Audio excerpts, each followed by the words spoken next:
Baik, kita mulai kuliah pada pagi ini. Assalamualaikum warahmatullahi wabarakatuh. Salam sejahtera. Pada hari ini kita akan berdiskusi atau membahas mengenai instrumentasi tentang perangkat-perangkat yang dibutuhkan dalam proses pengolahan pangan. Saya Anton Rahmadi dari Universitas Mula Warman. Di tahun 2014, ada gerakan seperti open source hardware dan open source software. Jadi ada OSF, open source, yang menyebabkan bahwa kita dapat menggunakan teknologi-teknologi yang sederhana, yang tadinya hanya dapat diakses di tingkat industri, kemudian kita dapat menggunakannya untuk di tingkat rumahan maupun di tingkat laboratorium, sehingga kita dapat membuat berbagai prototipe instrumentasi pengolahan pangan. Nah, beberapa hal yang dapat dikontrol, diantaranya yang umum adalah suhu. Jadi temperatur, misalnya untuk pengolahan yang berbasis cairan dan yang berbasis semi solid. Kemudian yang kedua adalah kelembaban. Jadi misalnya untuk kalau di pangan itu dapat digunakan untuk mengukur berapa kelembaban dari bahan baku, mengukur berapa kadar air dari produk-produk yang semi solid, misalnya kue, kemudian jelly, dan seterusnya. Kemudian dapat melihat perubahan warna dalam format red, green, blue atau RGB. Nanti kita bandingkan dengan standar yang ada. Dapat juga melihat parameter infrasonik dan ultrasonik dari bahan pangan, misalnya digunakan untuk mengukur kematangan dari buah atau keutuhan dari buah, misalnya akibat gangguan serangga. Yang lanjut, kita dapat memoto atau dapat melihat morfologi dari potret yang diambil secara waktu tertentu, kemudian kita melihat perubahannya. Misalnya kita melihat perubahan kesegaran dari bahan yang difoto setelah waktu tertentu secara otomatis, kemudian kita bandingkan dan kita analisis secara engineering. Jadi kita melihat parameter-parameter, misalnya perubahan ukuran, perubahan warna, dan parameter yang lain. Kita juga dapat mengukur pH dari waktu ke waktu, misalnya pada proses fermentasi. Jadi kalau kita melakukan proses fermentasi selama 1 hari dan pengukurannya dapat diambil misalnya setiap setengah jam, maka kita bisa melihat proses perubahan pH yang terjadi sebagai akibat proses fermentasi. Tadi sudah disampaikan beberapa kemungkinan penggunaan open source hardware ini, misalnya dalam pembuatan kue. Jadi kita bisa mengukur berapa waktu pengovenan atau baking temperaturnya, kita dapat mengukur berapa kelembaban atau moisture-nya, kita dapat melihat perubahan warna kue dari adonan yang berwarna kuning, putih kuning itu kemudian berubah menjadi warna coklat. Kemudian kita dapat melihat atau mengukur berapa perubahan volumenya dalam pengembangan cake atau kue ini. Yang lain tadi misalnya pengukuran untuk kematangan buah dengan ultrasonik, jadi tanpa harus dibelah buahnya, tanpa harus dikupas dan seterusnya, cukup dengan menempelkan sensor, kemudian kita bandingkan dengan standar yang memang sudah kita persiapkan. Kita mengukur sifat-sifat panas dari bahan, tadi misalnya kecepatan proses pemanasan, perubahan atau kematangan pada saat dia dipanaskan, atau misalnya kestabilan dari minyak pada saat dia dipakai untuk menggoreng. Kita juga dapat melihat perubahan fisik dan kimia dari produk pangan, Nanti kita tetapkan markernya misalnya tadi pH atau marker-marker yang lainnya. Kemudian perubahan bentuk dari bahan pangan dan kemungkinan perubahan komponen fungsional dari bahan, misalnya kadar vitamin C dan seterusnya yang dihubungkan dengan parameter pH atau parameter yang lain yang dapat diukur secara otomatis oleh mesin. Salah satu perangkat lunak yang perangkat keras yang paling banyak digunakan dan itu open, murah, jadi terbuka, source code-nya terbuka, dapat diprogram secara luas, kemudian murah, tersedia dalam jumlah yang banyak, itu adalah Arduino. Nah, jadi keuntungan dari Arduino ini, harga perangkatnya itu murah sekali, dari 80.000 sampai 150.000 satu perangkat untuk yang bisa digunakan untuk mengukur banyak hal. Nanti tinggal tergantung sensor-sensornya. Nanti kita akan pelajari mengenai sensornya. Kemudian banyak sekali contohnya dan banyak proyek-proyek yang dikembangkan berdasarkan Arduino itu. Ini adalah contohnya. Jadi Arduino itu sudah banyak generasinya. Misalnya di sini adalah Arduino Dumilanov. Itu salah satu yang lama, menggunakan chipset di sana dari kelas ATmega 268. 326. Kemudian dia dapat dikoneksikan dengan USB dan diprogram dengan USB melalui komputer. Ada beberapa soket untuk menghubungkan dengan sensor. Ini adalah yang paling tersedia saat ini. Kemudian Arduino Dumilanov ini dikembangkan menjadi Arduino Uno. Nah, ini yang paling banyak beredar saat ini. Masih chipsetnya sama, ATmega 328. Kemudian juga menggunakan USB dan pengaturan mengenai soketnya sudah lebih baik dibandingkan yang Dumilanov. Apabila membutuhkan jumlah soket yang lebih banyak, maka ada ATmega 2560. Ini lebih banyak lagi jumlah soketnya. Jadi banyak, secara teoritis kita dapat mengkoneksikan berbagai macam sensor. Jauh lebih banyak apabila kita menggunakan Arduino Uno. Untuk komputer-komputer yang lama atau untuk perangkat-perangkat yang ingin dihubungkan dengan serial atau RS-232, maka kita dapat membuat sendiri perangkat ini atau menggunakan Arduino RS-232 seperti yang ada di gambar ini. Jadi kalau lihat ukurannya itu kecil, kurang lebih segenggaman tangan. Atau kita ingin membuat program sendiri, jadi mengambil chipsetnya, memprogram sendiri, kemudian kita dapat menghubungkan dengan berbagai perangkat elektronika yang lain.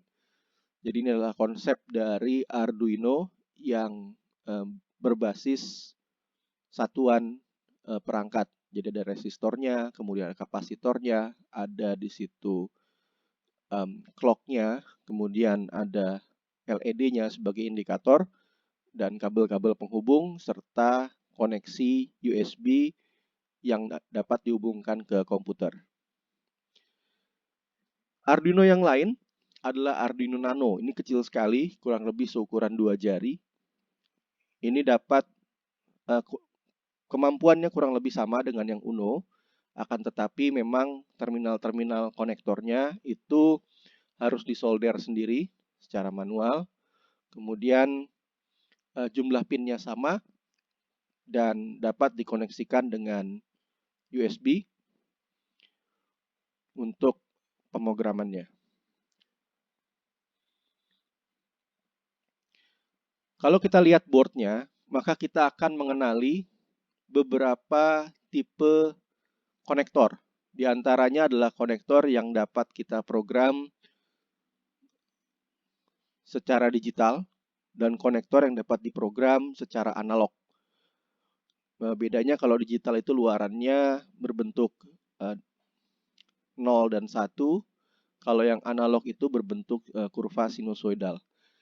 Kalau yang PWM itu dapat sinyalnya dapat diatur, dapat setengah, seperempat, dan seterusnya, sehingga dia sebagai contoh misalnya kalau kita konekkan dengan alat pengatur lampu, maka lampu tadi dapat kita program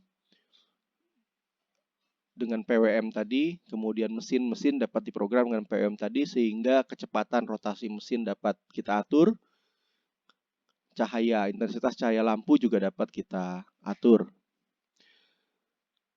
Selanjutnya, di konektor yang terdapat di Arduino, itu tadi sudah kita sebutkan, ada konektor digital, ada konektor analog, kemudian ada koneksi serial, di mana kita gunakan ini untuk sensor, untuk GPS, dan seterusnya. Dan juga kita dapat hubungkan dengan USB ke komputer, sehingga kemungkinan pemrogramannya, kombinasi sensor-sensornya itu betul-betul sangat banyak. Jadi batasannya adalah kreativitas dari sang pemrogram. Beberapa terminologi penting yang perlu dipelajari dalam menggunakan Arduino untuk instrumentasi proses pengolahan pangan, diantaranya adalah I/O board. Jadi I/O board itu maksudnya adalah main controllernya. Kemudian ada shield, itu nanti adalah papan-papan yang berisi sensor-sensor yang terintegrasi. Kemudian ada SCAD, atau kita sebut dengan programnya, yang di komputer itu nanti bentuknya adalah seperti modul-modul atau SCAD. Kemudian sensor, jadi ada komponen sensornya, misalnya termistor atau resistor yang berbasis panas, jadi termistor. Kemudian ada modul, misalnya GPS, jadi terdiri dari beberapa sensor yang terpadu. Kemudian ada modul-modul yang lain, misalnya kamera dan pengukur pH dan seterusnya. Salah satu keuntungan dari penggunaan Arduino adalah kita dapat memprogram dalam satu window yang terintegrasi. Jadi di sini semuanya sudah ada. Ketika kita menghubungkan Arduino tadi ke USB, kemudian dia dikenali. Jadi Arduino IDE ini diinstal, kemudian dia akan mengenali, drivernya akan membaca Arduino Uno tadi, kemudian dia akan menghubungkan dengan perangkat ini atau software ini. Kemudian ada contoh-contoh program yang populer atau yang sederhana, dan juga ada jenis-jenis Arduino yang dapat kita koneksikan. Keunggulan dari Arduino dari sisi bahasa atau Arduino language ini adalah bahwa bahasanya itu menggunakan bahasa yang populer atau bahasa C, bahasa pemrograman komputer yang paling populer. Kemudian ada abstraksi penggunaan pin. Tadi misalnya sensornya dihubungkan dengan soket analog atau soket digital atau soket PWM. Kemudian penamaan soketnya itu sudah familiar, artinya gampang untuk diingat, bukan bahasa-bahasa mesin. Secara efisien itu banyak digunakan, kemudian banyak contohnya, dan dapat digunakan dari proyek-proyek yang lain, serta memiliki pustaka yang sudah ditulis oleh orang lain yang dapat kita gunakan. Dan pustaka-pustaka ini tersedia dengan bebas di internet, karena namanya saja dia open source hardware, dan bahasa programnya itu rata-rata itu dapat diakses dan dapat kita pelajari secara bebas. Sebagai contoh, ini adalah bagaimana kita membuat lampu kelap-kelip dengan menggunakan Arduino IDE, kemudian LED yang terkoneksi dengan Arduino Uno. Contohnya, kita akan hubungkan Arduino Uno, kemudian LED-nya terhubung dengan pin 13. Kita ingin menyalakan pin 13-nya, tinggal mengetikkan digital write LED pin high, itu nyala. Kemudian kita beri delay 500 milisecond, dan kemudian kita matikan. Jadi digital write LED pin low, kemudian kita matikan selama setengah menit atau 500 milisecond. Setengah detik, maaf. Nah, kemudian kita lakukan ini secara berulang atau loop, sehingga dia kelap-kelip setiap setengah detik. Ini adalah yang disebut dengan shield. Jadi shield ini dapat berupa kosongan seperti ini, dapat juga berupa rangkaian dari sensor yang sudah terintegrasi dan sudah siap untuk kita gunakan. Contohnya di sini adalah shield yang dihubungkan dengan breadboard, jadi ada papan yang bisa ditancapkan. Ini adalah contohnya transistor. Nah, transistor tadi dikoneksikan ke Arduino dengan menggunakan shield seperti ini. Contoh yang lain adalah shield yang multi konektor. Nah, jadi ini untuk memudahkan menghubungkan dengan berbagai jenis sensor yang akan kita koneksikan. Kemudian ada power tambahannya. Kemudian juga ada tombol resetnya. Dan ada berbagai konektor, tipe konektor yang memudahkan kita untuk mengkoneksikan jenis-jenis sensor yang tersedia di pasaran. Nah, untuk berkomunikasi dengan perangkat lain, jadi Arduino ini tersedia dalam berbagai format, misalnya Shield Ethernet, kemudian Shield Wi-Fi, Shield Bluetooth, Arduino-nya sendiri punya USB, ada yang menggunakan RS-232, dan ada yang menggunakan koneksi radio, misalnya dengan RF atau dengan sinyal inframerah.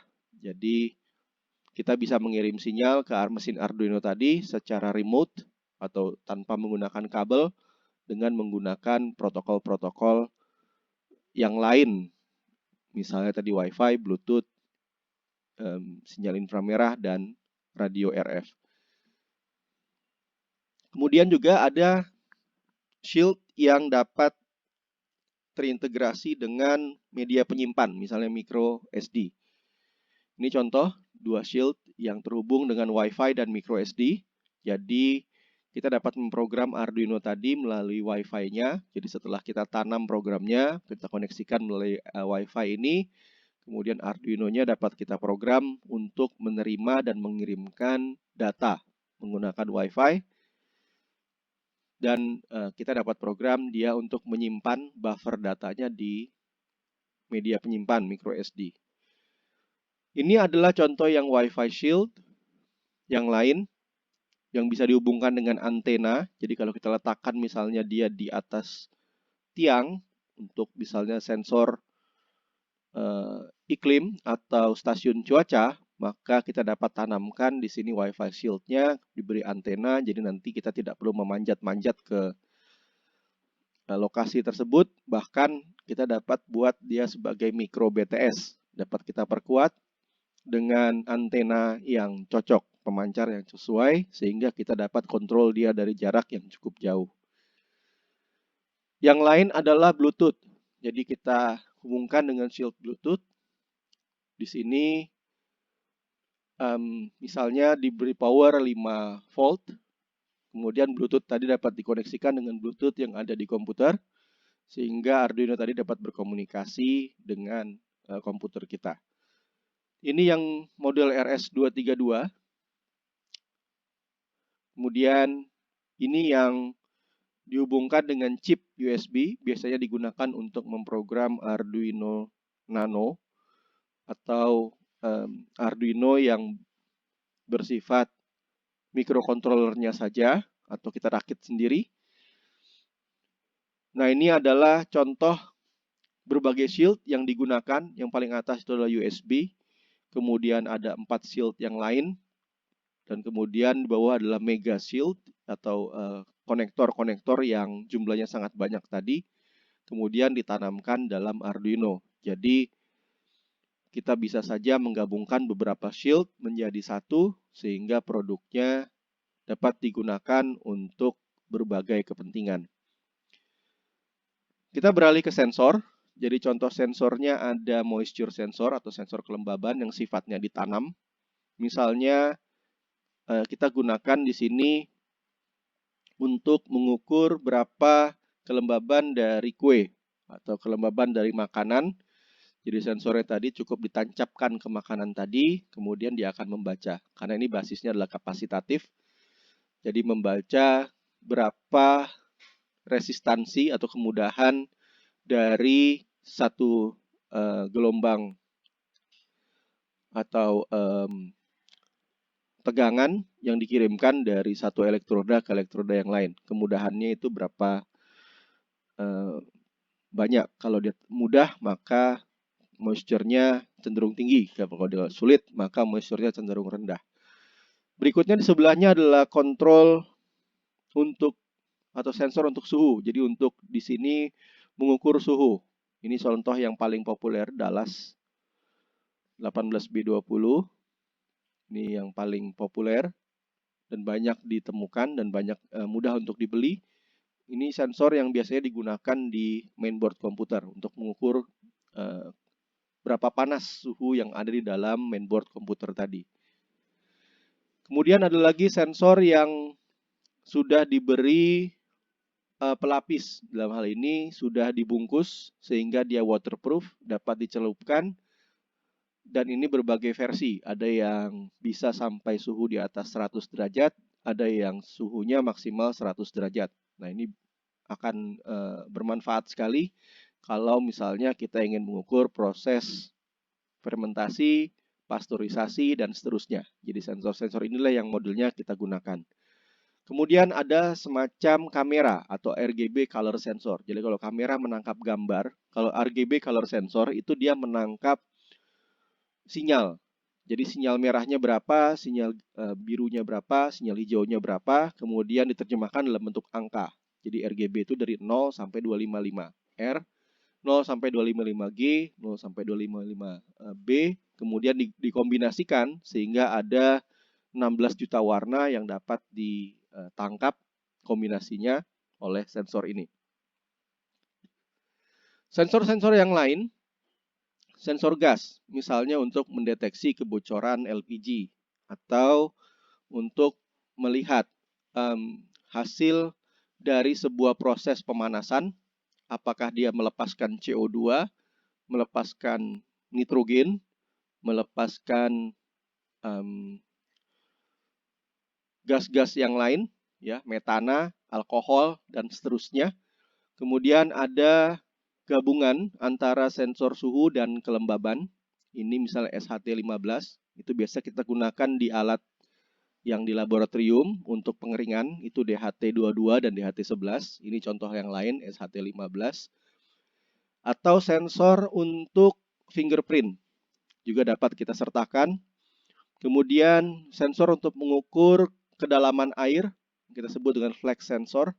Dan satu lagi adalah sensor untuk mengukur getaran dari gempa atau Geiger counter.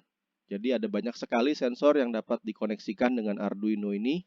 Dan nanti aplikasinya dapat digunakan di produk dan pengolahan pangan.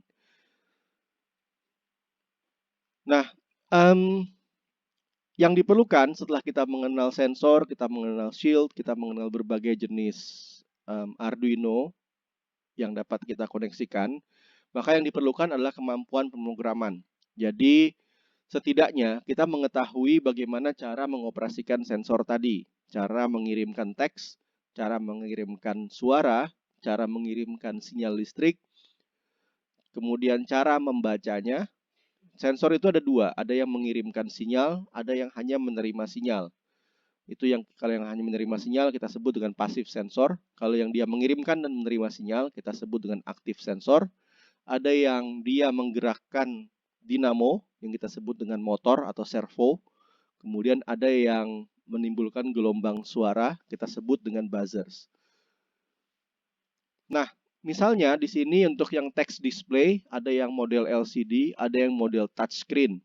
Nah, jadi tipe pemrogramannya itu bisa berbeda. Kalau yang LCD itu lebih sederhana karena dia berbasis karakter. Kalau yang touchscreen dia berbasis gambar. Jadi kita harus memetakan setiap koordinatnya. Kemudian dari koordinat tadi kita lihat matriksnya. Karena dia bisa berbeda-beda warnanya, berbeda-beda intensitasnya, dan bisa mendeteksi di mana kita pencet sensor LCD tadi. Jadi ini touchscreen. Jadi dia bersifat kapasitatif. Apabila kita pencet, maka sinyalnya yang kita terima di Arduino itu berbeda dengan yang lokasi yang kita tidak sentuh. Untuk suara, itu basisnya adalah piezo. Jadi dia getarannya itu ditimbulkan akibat perubahan medan magnet, kemudian dia bergetar, dan kita dapat mengatur getarannya sesuai dengan frekuensi, sehingga kita dapat menimbulkan berbagai bunyi-bunyi yang dapat kita kenali.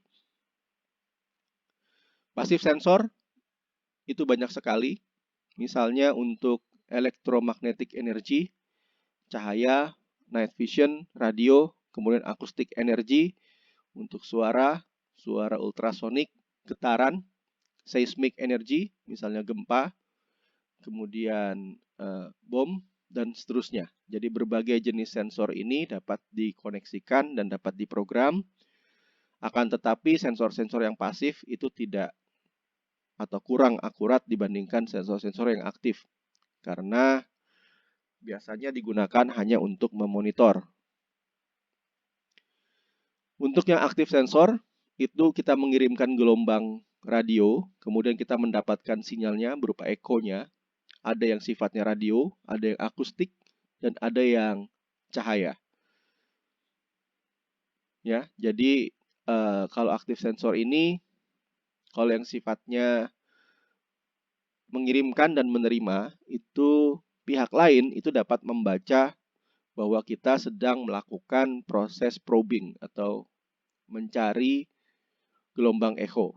Jadi pihak yang di sisi yang sebelah itu dapat mendeteksi apakah kita sedang melaksanakan aktif probing ataukah kita atau membaca lokasi di mana kita berada. Ini adalah contohnya ping sensor. Jadi mengirimkan gelombang ultrasonik, kemudian dia misalnya membentur dinding atau membentur satu bidang yang keras, kemudian dia memantul. Nah, maka ada dua transducer, yang satu mengirimkan dan satu menerima, sehingga nanti pulsanya terkirim balik, yang menandakan kalau dia mengukur dengan mikrosecond. Semakin dia jauh, semakin tinggi mikrosecondnya. Semakin dia dekat, semakin rendah mikrosecondnya. Jadi dari sana, basisnya kita bisa membuat alat misalnya mendeteksi bahwa di situ ada dinding dan seterusnya. Atau istilahnya mata digital. Nah, ini contohnya. Misalnya kita membuat tank atau membuat robot sederhana dengan menggunakan sensor ping tadi atau rangefinder. Ini kalau kita di laboratorium itu ada namanya si angguk, yang merupakan proof concept dari rangefinder sensor ini. Kemudian ada yang disebut dengan buzzers atau motor. Jadi dia di sini menggunakan gelombang elektromagnet untuk merubah sinyal menjadi gerakan. Jadi biasanya itu digunakan untuk dinamo, ya, dan pembuka pintu dan seterusnya. Kontrolnya dapat menggunakan chip L293D. Jadi di sini dapat menggerakkan dua dinamo, kiri dan kanan. Dan kemudian kecepatan dinamo tadi dapat diukur berdasarkan ampere yang kita berikan. Jadi semakin rendah ampernya, maka dia semakin rendah putarannya. Semakin tinggi ampernya, maka dia semakin tinggi putarannya, karena berhubungan dengan arus yang kita berikan. Kemudian ada lagi yang disebut dengan transistor. Ada dua jenis transistor sederhana, yaitu PNP, positif negatif positif, atau negatif positif negatif. Nah, ini aplikasinya macam-macam. Jadi kalau kita berikan sinyal, maka gate-nya itu bisa tutup, bisa buka. Jadi ini biasanya digunakan dan juga bisa mengamplifikasi, misalnya pada amplifier yang menggunakan transistor sederhana. Nah, ini relay. Biasa digunakan untuk menyala dan mematikan listrik atau kontrol yang lain, misalnya alat pemanas. Jadi kalau misalnya alat pemanasnya menghasilkan panas yang terlalu berlebihan, maka relay akan mematikan. Tapi kalau dia di inkubator atau di oven suhunya kurang, maka dia akan menyalakan dengan bantuan relay ini.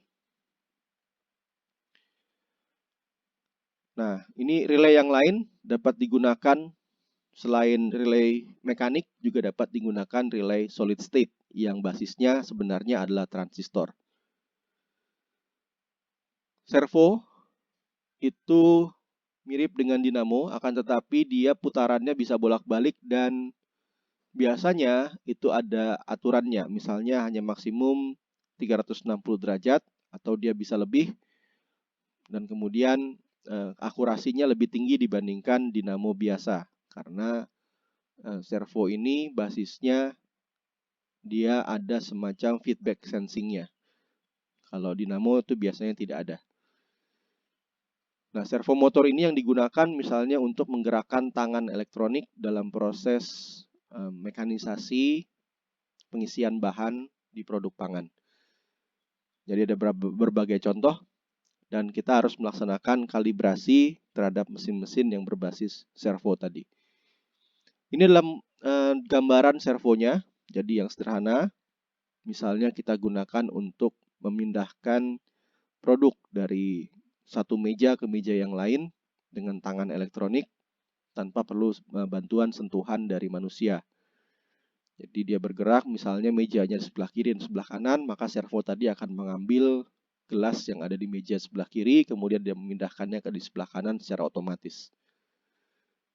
Baik, kuliah pada hari ini cukup sampai di sini. Kita akan lanjutkan dengan praktek yang nanti akan dipandu dengan Google Classroom. Kemudian nanti mahasiswa diharapkan bisa hands-on setelah perangkat-perangkat dari Arduino dan beberapa contoh sensor diterima oleh mahasiswa, kemudian praktek, dan masing-masing mahasiswa dapat mengirimkan hasil prakteknya dalam bentuk video singkat di YouTube. Kita akhiri kuliah pada hari ini. Terima kasih atas perhatiannya. Assalamualaikum warahmatullahi wabarakatuh dan salam sejahtera.